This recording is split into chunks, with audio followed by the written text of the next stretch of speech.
Kawhi Leonard to the Los Angeles Clippers, to me, will go down as one of, if not the biggest power move we've ever seen an NBA free agent do. Just getting Paul George to join, for pretty much forcing the Oklahoma City Thunder as a player to force another trade to happen to the Los Angeles Clippers. Never seen anything like it. It's more than just LeBron James like. It trumps any move that LeBron James himself, the king of player mobility, has made in his career. Kawhi Leonard, what he did, phenomenal. We're going to talk about that in videos to come in the next few days, so please subscribe to the platform. I want to focus in on one part of Kawhi Leonard's power that we need to discuss, and this is according to Shams, who does a great job, one of the best NBA reporters out there. Y'all realize Kawhi Leonard ain't signed a 4-year deal, right? Because we got to stop listening to Chris Carter over there at First Things First for Fox, who shares the same agent as Kawhi Leonard. And he's been feeding Chris Carter information or whatever. I don't know where the hell Chris Carter's getting this stuff from.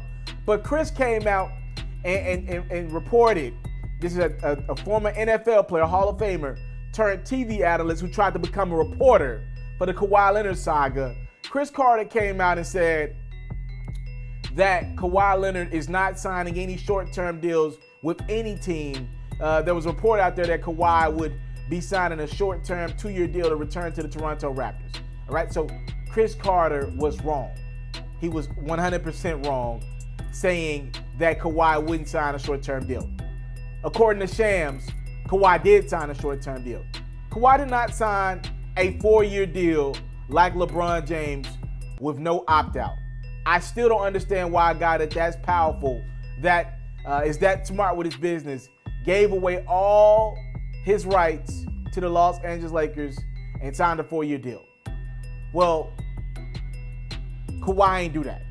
He signed a 3-year deal with a player option after the 2nd year, meaning if he wants to, he can opt out in 2 years and be a free agent with Paul George. So with everything moving so fast today, Kawhi Leonard essentially is going to give this thing with the Clippers 2 seasons to win a ring. If I like what I see after the 2nd season, me and Paul George can agree to sign on for more years. If I don't like what I see, I can just leave. After 2 years, think about this. If the Clippers don't win a championship with Kawhi Leonard on their roster, no matter if he stays for 2 years or 6, this franchise has been set back again. They have to win a championship. They don't have any picks. They don't have any money, right? So think about it in this, and put it in perspective. The Clippers traded everything to get Paul George, which essentially means you traded everything to get Paul George and Kawhi Leonard. They were a package deal for Kawhi Leonard. So if you don't win, PG can be out of that thing in 2 years when his contract's up, and Kawhi Leonard can leave in 2 years. You don't get Kawhi Leonard for 4 years, meaning if Paul George decides to leave after his contract's up after season 2021, right? Summer 2021. If PG decides to leave, you don't have that assurance that you'll have Kawhi, because he can too bounce. And hell, him and PG can go do this somewhere else, or Kawhi can go do his own thing. Return to Toronto, maybe go back to San Antonio. I don't know. I'm just saying, a 3-year, $103 million deal, it just speaks to a lot of how Kawhi Leonard and his Uncle Dennis have shifted the NBA and how they've taken control over this power thing. Much smarter. Also, Kevin Durant. Kevin Durant signed a 4-year deal with a player option on the 4th year, but he's there longer than what Kawhi committed to. A year, that's a big year. Look, LeBron James signing a 2-year +1 is one thing, but what I'm watching Kawhi Leonard do, I'm talking about with the injuries that he's had throughout his career, right? He's betting on his body. He's pulling a LeBron, but even bigger, right?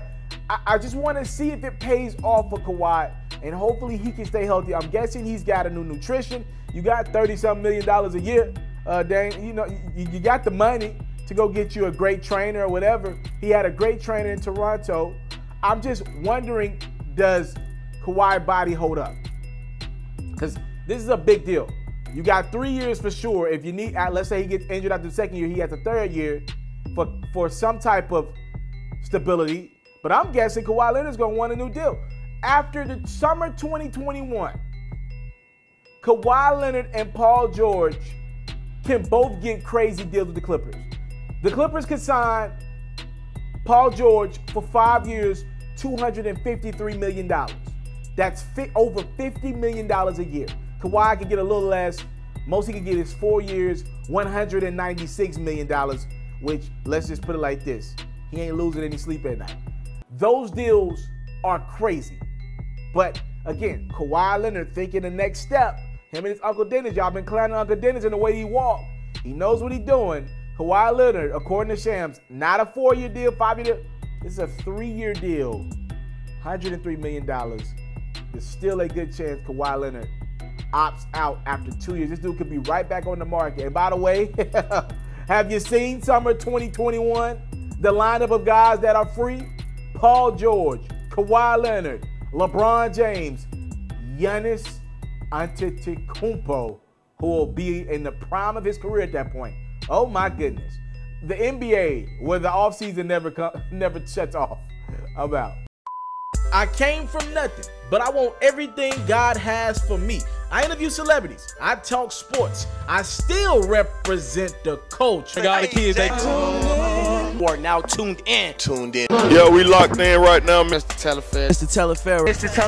Taliaferro. Shout out to Mr. Taliaferro. You're watching Mr.Taliaferro TV. Mr. Taliaferro TV.